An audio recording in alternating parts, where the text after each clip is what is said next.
Good morning, good afternoon, and if you're watching this late at night, good evening. This video is about the instructions for the Unit 4 project, Historical Discrimination. That's right, Historical Discrimination.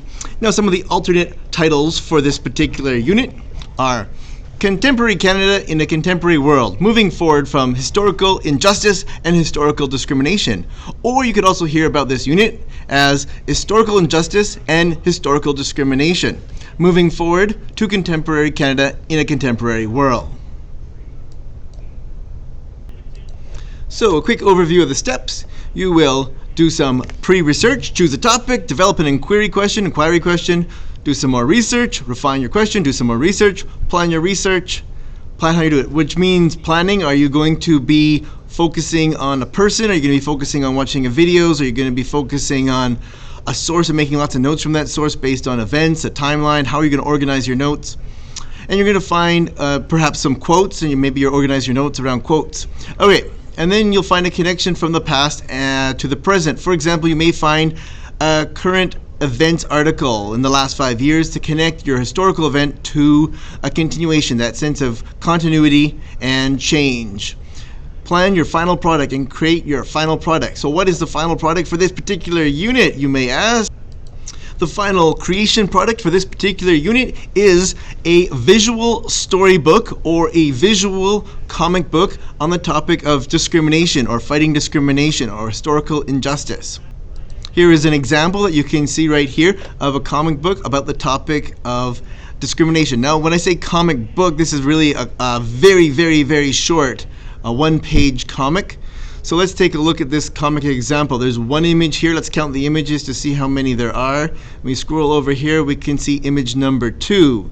And we scroll over here and scroll down, and we can see there's another image number 3 here with 4 bubbles of text, and it goes across the page there. And we come down to the bottom, and we can see that there are 5 images in total to tell the story of historical discrimination in Canada. 5 images. Now that would be a good minimum. Maximum would probably be about 10 to 12 images for this particular story or comic, just for the sake of time and workload. However, if a student is really excited about this project, they could go further. However, with COVID-19, we've had to shorten this particular inquiry project, and I'm going to talk about that in a minute.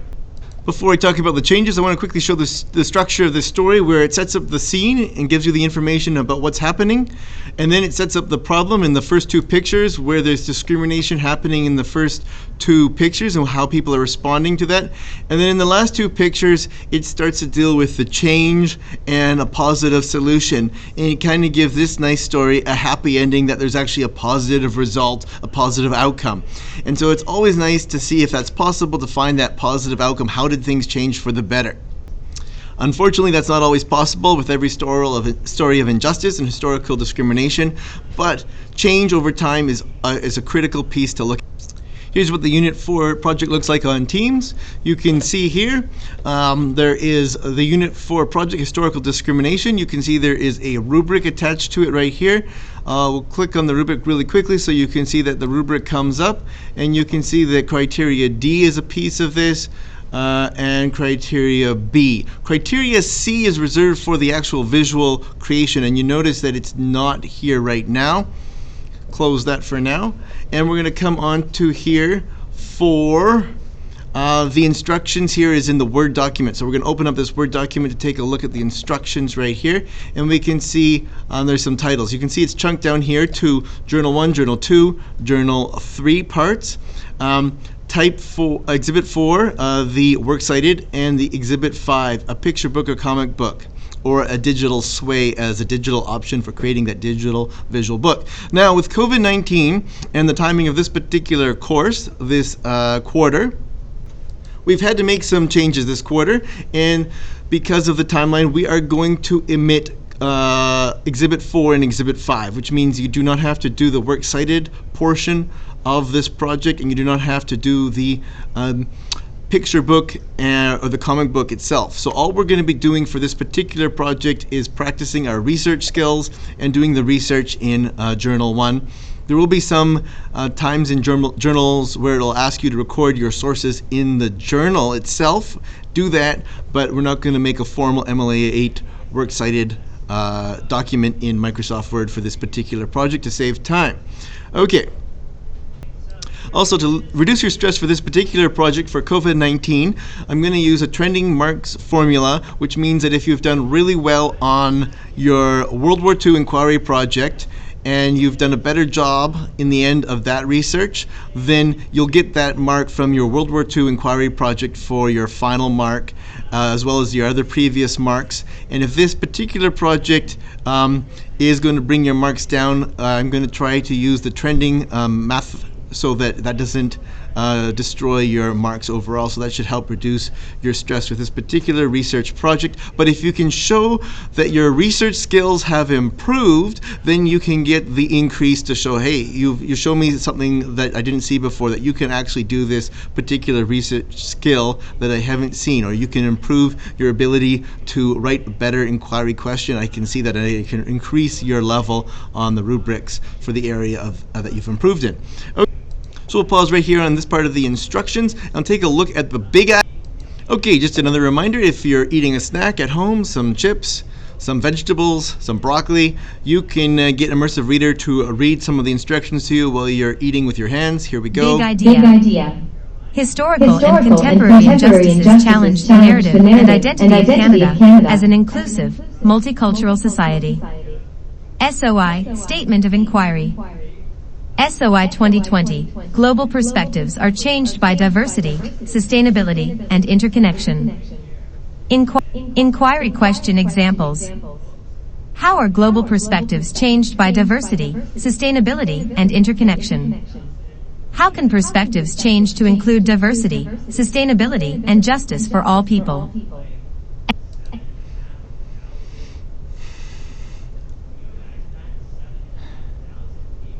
Okay, so those are some of the examples. I think I'm going to play this one last. There's this previous statement of inquiry, an older one. I'll show you that one as well. SOI 2015, exclusionary group identity can create systems and relationships which marginalize the less powerful. Reminder, you will focus your inquiry questions on a topic from historical injustice and discriminatory policies. So as you can see from the statement of inquiry and the big idea, we've got lots of big ideas and big words to connect your project to. For example, you can connect your project to narrative, identity, inclusive, multicultural, diversity, sustainability, interconnection, global perspectives. Lots of big words to connect your project to about the historical injustice and discriminatory policies of Canada. You could actually compare something that happened in Canada to something that happened globally in the world. Okay, so the Journal 1, Journal 2, Journal 3 is designed to try to help you as a student see a step-by-step way of making a research plan and doing your research in a structured way. However, if you have already moved beyond that in terms that you are, and now you consider yourself an expert, a master at research, you could probably, with all your experience doing inquiry projects and MYP, just structure your research plan in your own way. However, if that is overwhelming, you could just stick to the step-by-step filling out the journal, which means that you would just use these journals to show your learning.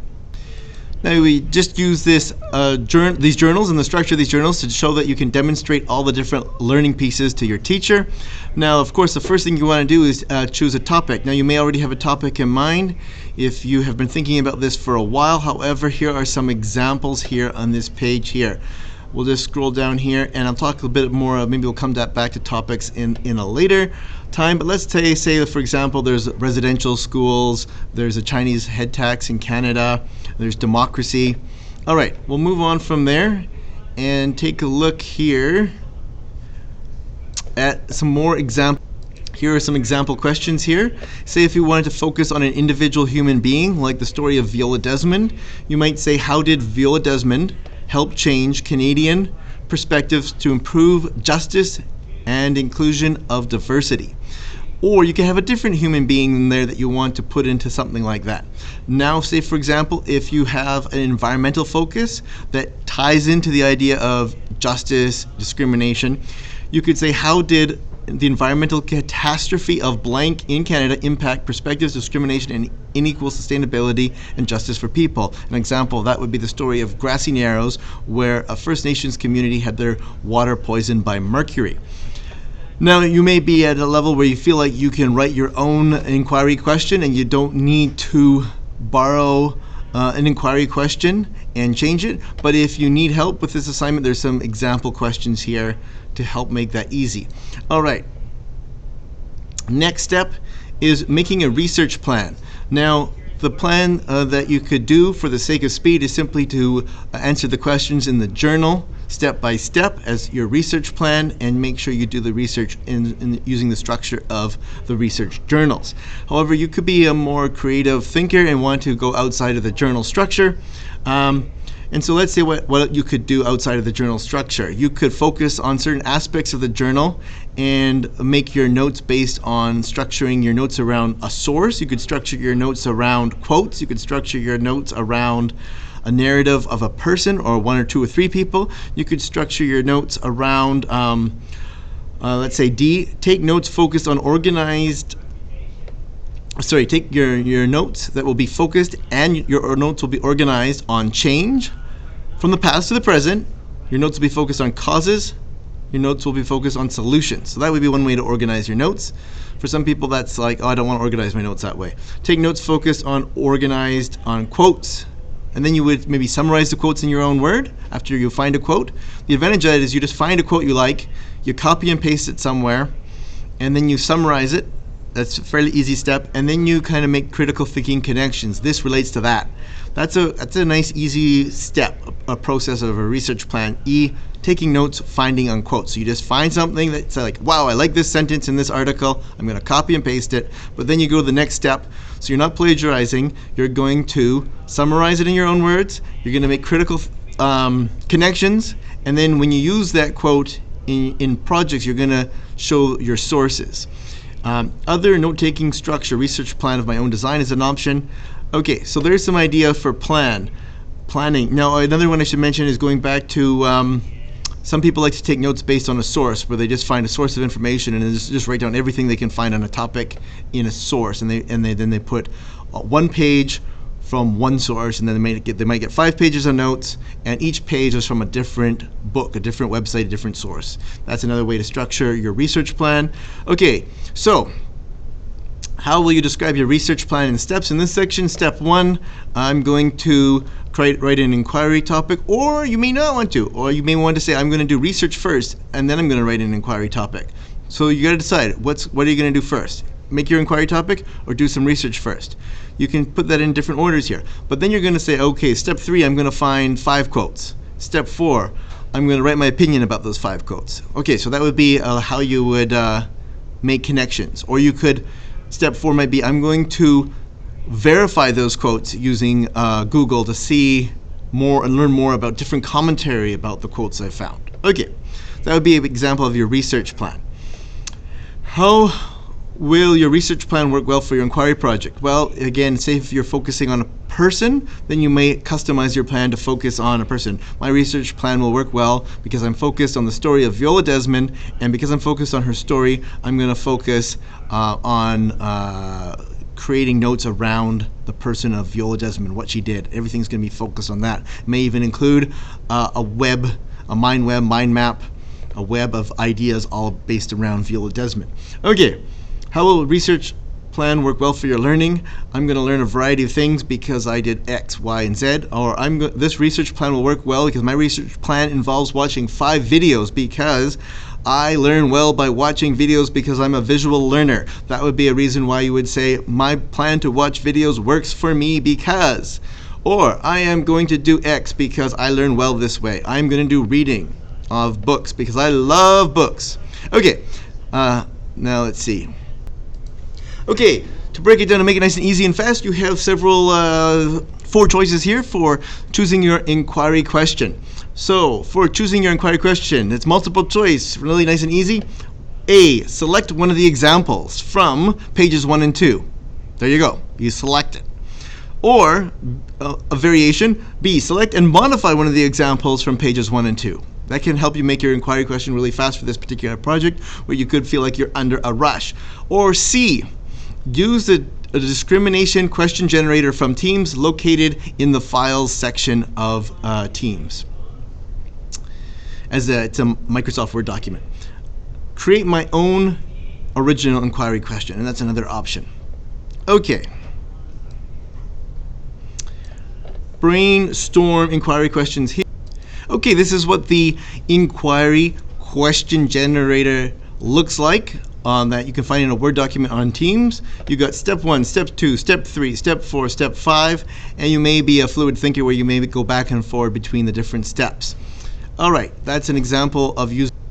Okay, the usual expectation that I usually have is that you brainstorm 10 draft inquiry questions. For speed of this assignment, I'm going to ask you to brainstorm only 4 practice inquiry questions and then select your best. Here I've put a space for you to write down your 4 draft questions, and this is important for criteria B. This is something that you don't want to skip here. This is part of the assessment for this. And then also question 4 here, why your inquiry question is important. This is incredibly important, and I'll show you why on the rubric. Okay, so on the rubric here for criteria B regarding inquiry questions, you can see formulates a research question that is clear or focused and describes its relevance.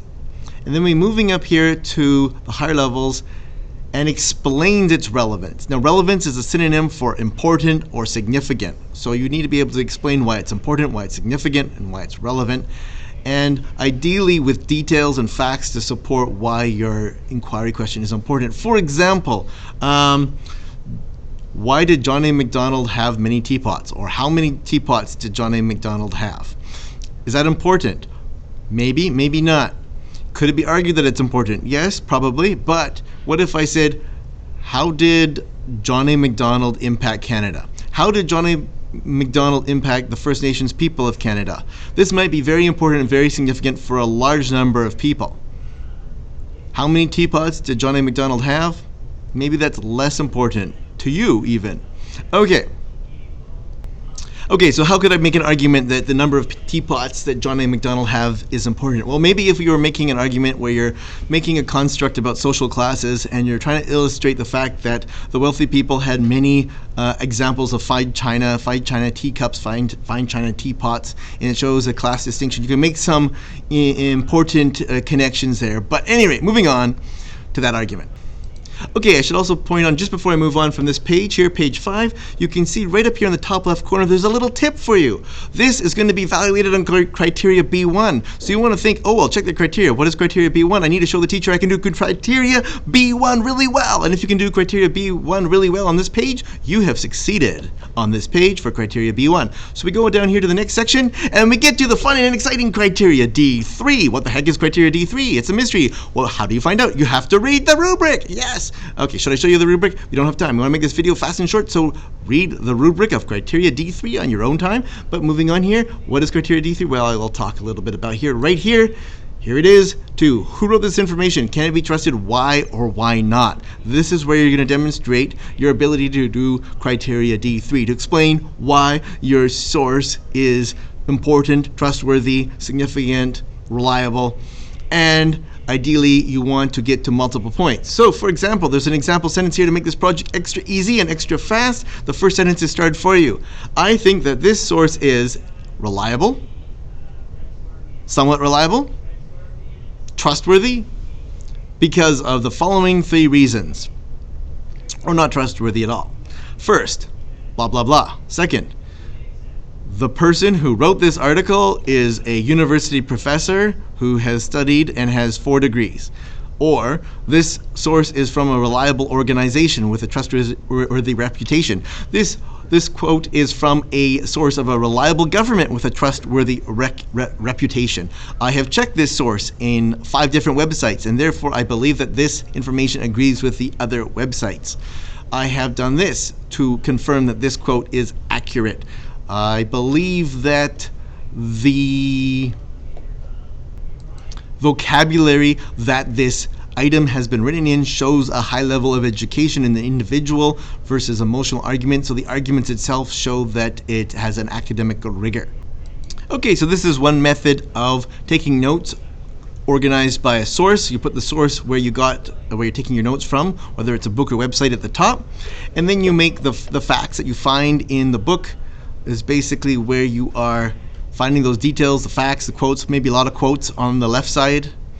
And then on the right-hand side, you're making connections in your own thoughts about what are the different perspectives, your own thoughts about why is it significant, your own thoughts about your opinions, your recommendations, your connections.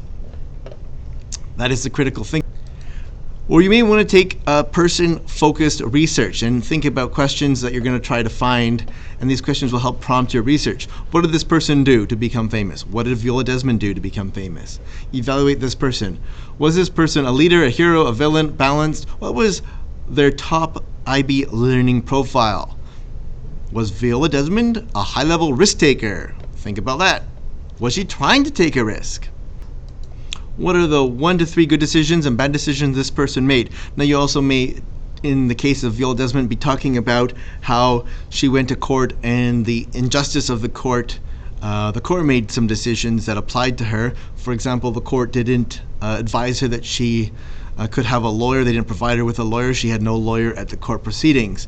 And so there's some sort of sense where, did she make a decision not to have a lawyer? Or was she not informed or not provided with a lawyer, which really wasn't in her control in a certain way? Also, you could look at the other legal mistakes that were done in the court case against Viola Desmond, where the court proceedings did not even follow the law itself, not even follow common legal guidelines, practices, and ethics. Of course, you could put some of these pieces of information under other important facts and details. For example, you might say in this particular case, hey, the person listed as the prosecutor in the case of Viola Desmond wasn't a legal lawyer, Crown employee prosecutor, but was in fact the manager of the movie theater, was listed as the prosecutor with no legal training and not representing the Crown. What? Mind blown, mind blown. Ah! That doesn't make any sense.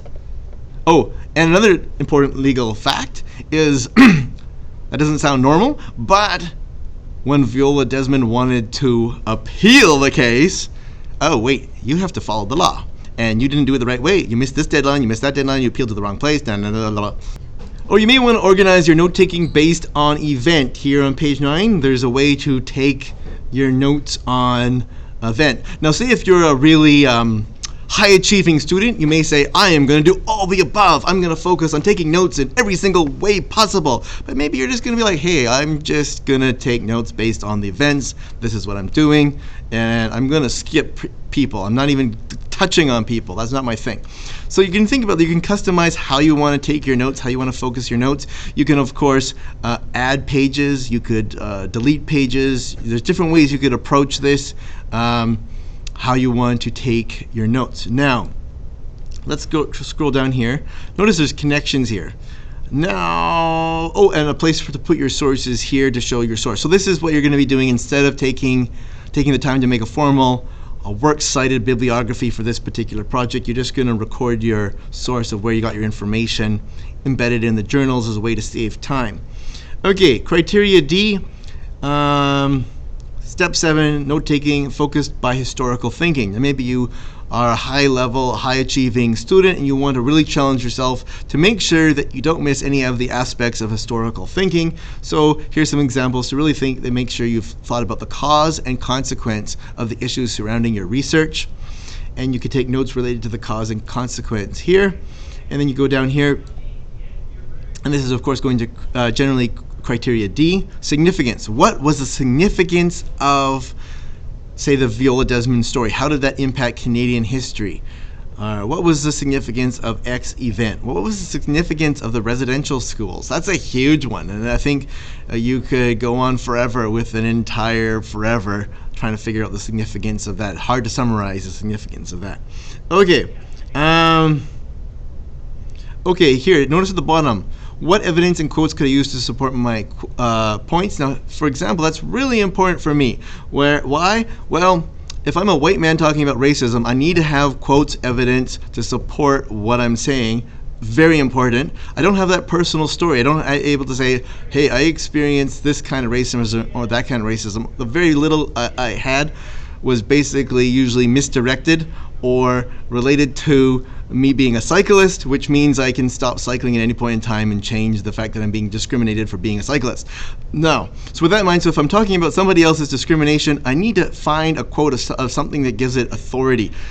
Probably somebody who's experienced that racism, so that I can say, hey, according to this person, this is what they think about truth and reconciliation, and I can support that with a quote. That's why quotes are so incredibly important on this particular type of research, to show that you are looking at the opinions and perspectives of the other people in this process. And of course, then you need to show where you found that quote with the source and author down here. So don't forget, quotes with this type of research are very important. You could probably focus most of your research on quotes. Perspectives, again, there could be different perspectives on certain topics, and obviously some will be more controversial than others, but you want to acknowledge that, hey, there's multiple perspectives, and what are they on this particular topic, and the complexities of them.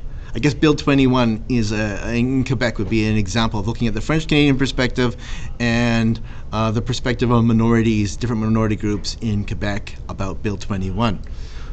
Okay, again, with that kind of thing, you're going to have to find quotes to support that thinking, to show this person thinks this person thinks that. Okay, criteria D, historical thinking, ethical judgments, and recommendations. Okay, this is where you say, I think Canada made a mistake in their policy about residential schools. I recommend, in order to do this, that the government help support the truth and reconciliation process continue on into the future. In particular, I think the step where teachers are teaching about truth and reconciliation is a really important piece of truth and reconciliation, and that's why Mr. Vick is talking about it today. Okay, and again, evidence, quotes.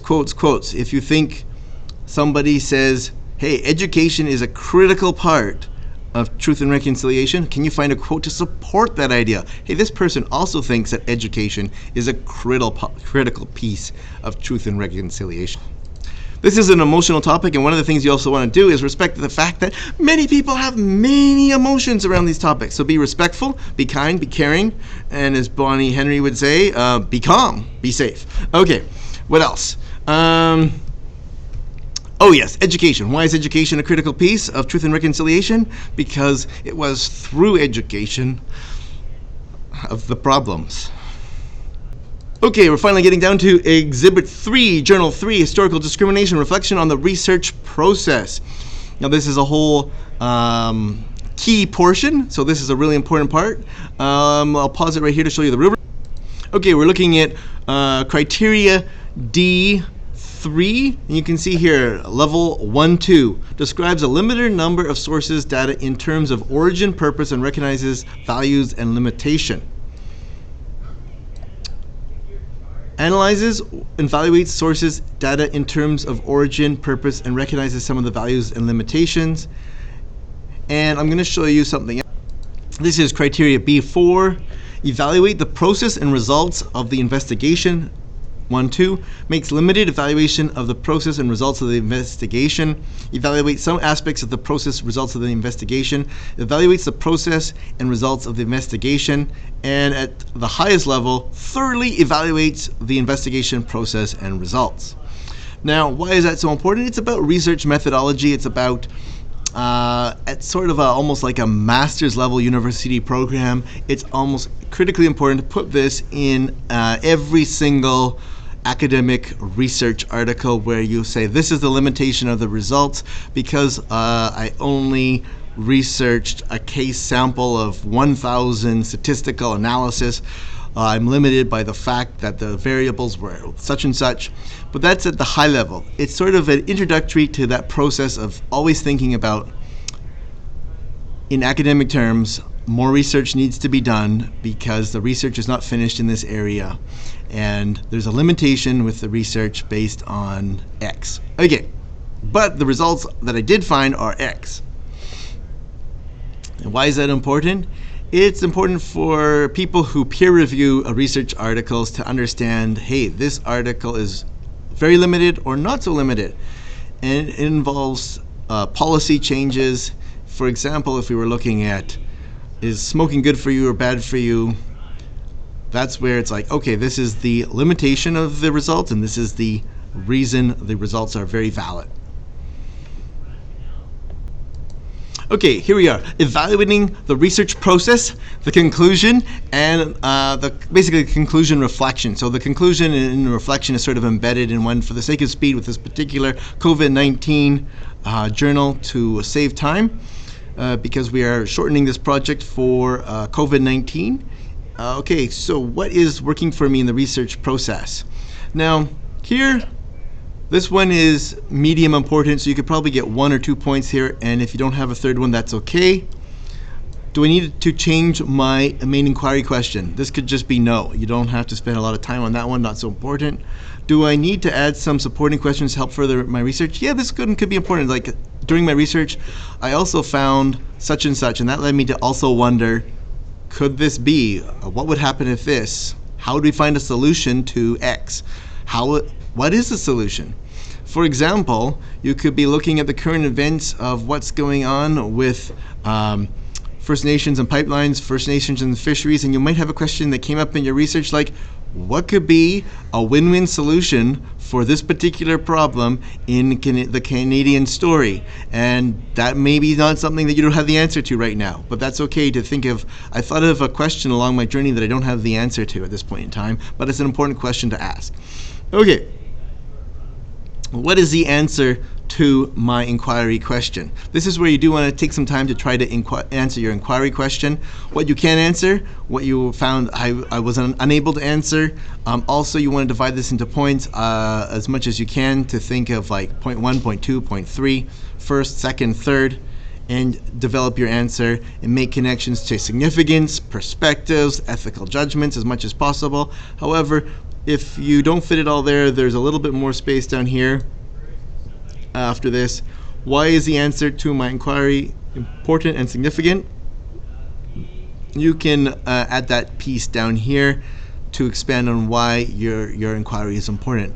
This is where you're going to talk about, well, it relates to the lives of people in Surrey. It relates to making Canada a better country in the future. It relates to creating more justice for more people in Canada.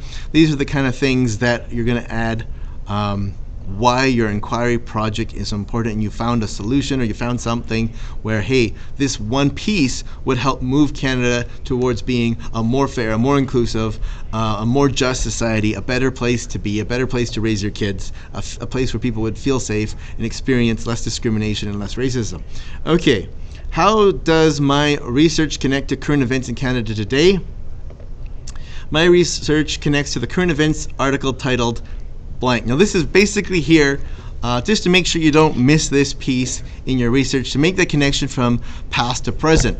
Now, many high-level students have no trouble remembering to make that kind of a connection. Occasionally, some students forget to make that sort of cross-time connection. They focus on one moment in time, one story, and they don't connect, hey, the Viola Desmond of civil rights from the 1940-50s relates to this last 5 years in Canada, even the last 1 year in Canada with riots about Black Lives Matter. Wow, and how does that interconnect with the First Nations motto where we wear orange shirts to say every child matters in education today? Okay, here we go. On to okay, so there's some space there for connections, and then here you've got some space here for what are my recommendations for the Government of Canada to improve Canada for the future. And this is, many of the high-level students don't forget to clearly state their opinion, but this is just to remind you to clearly state your opinion. In particular, the type of opinion I'm looking for, especially from the high-level students, is to have an opinion that's about ethical judgment, about making ethics, making Canada a better place, a more just place, a more fair place. It's one thing to have an opinion, starting point, that I think the Samsung smartphone is better than the iPhone for these 5 reasons. That's a great starting point of evaluating and showing you can evaluate, showing you can make points. However, the next level is to make the ethical judgments about what are the ethics around that, and to show that you can do that while looking at perspectives, while looking at cause and consequence. Okay, and evidence, and all the above. Okay, so that is the summary of the project right there. Let's take a look at the topics really fast. Okay. On the PowerPoint that will be located on Teams, you'll have some sample topics with video links to help get you started on those topics, to see if you're interested in that topic. So you've got some recommended videos to watch on some various topics if you're interested in videos, if you like videos. Some people like videos because they're visual learners. Some people do not like videos because they like reading or they like to do hands-on learning. But those are available. Okay, the topics are, of course, you can find your own story or your own topic to look at about discrimination. But here's some example topics. Discrimination towards French Canadians, discrimination towards the Chinese, the Komagata-Maru incident, residential schools, reconciliation, St. Louis Jewish immigrants denied entrance to Canada, Japanese internment, decriminalization of homosexuality in Canada and the U.S., women's suffrage in North America, Idle No More movement, the Oka crisis, Phil Desmond, the story of black Canadians, Canadian segregation compared to the U.S. and the Jim Crow laws in the U.S., Sexual Sterilization Act of Alberta 1928, and global context of eugenics. And there's more over here on the other side, but you get the idea that there's many, many, many stories of discrimination. Maybe I should also mention one highlight is the impact of the Indian Act is probably another one that I should highlight, or the Winnipeg General Strike if you're interested in the issues of labor. Okay, we'll pause there and we'll call that a video. Now it's time for outtakes.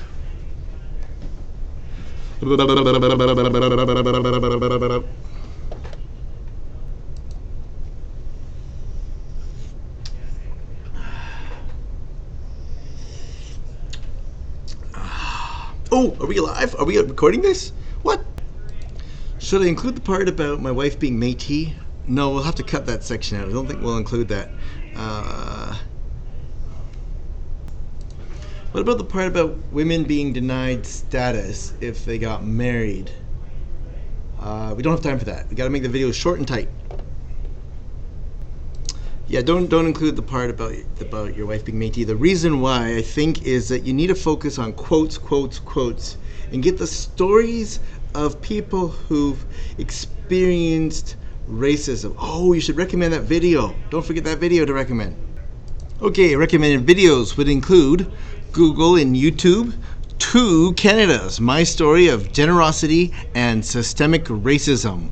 By quoting somebody who went through a story, you can get that authenticity. Another video to recommend is the Heritage Minutes video about Viola Desmond. It's only 1 minute long, so it doesn't take too much time to watch. Also, a good resource is to come over to the spot where you find the channel and click on Historica Canada. And if you click on Historica Canada, you can find all their videos on so many, many, many topics, and they've covered many, many topics on the Canadian history, but also on racism. So for example, it's also some of the videos are bilingual, some of them are in French and English. So you can got like Africville, the Black Community Bulldozed. Alright, so you got all kinds of stuff here on Historica, which is a very interesting source of videos to take a look. Also, there's a video by TELUS called Force 136, Chinese Canadian Heroes. Very interesting video. Another video you can put into YouTube to look at is Canadian Apartheid, Chinese Head Tax and Racism's Legacy. You can also put Komagata-Maru documentary into YouTube, and you'll find many examples and stories about remembering the Komagata-Maru story. Also, another very powerful and effective YouTube search is to put in the words Canada apologizes, and you can see some of the things that Canada has apologized for in the past. A harder search to do in YouTube is to get the St. Louis ship to come up, because there's many things that have the name St. Louis. So try using the word ship, St. Louis, Canada, or Holocaust survivor, and you might get something coming up here. I've got CBC, The National, MS St. Louis Holocaust survivor on Canada's apology. I'm not going to play that for you, but you could play that at home on your own time. Very interesting to take a look at that one. Also, should mention that some of these videos are available in bilingual in French and English. You could also put into YouTube, Trudeau apologizes for turning back Jewish refugee ship. Take a look at the history of the apologies. Occasionally, there's some times where people have apologized, like in this case, before the government did an official apology. The last thing to conclude with is a little bit of a more positive note. Take a look at human rights of humanrights.ca, Canada's human rights history, John Humphrey, and if you click on this article, you'll find this interesting article about the Canadian who contributed to the drafts of the Universal Declaration of Human Rights at the United Nations. A very interesting story indeed.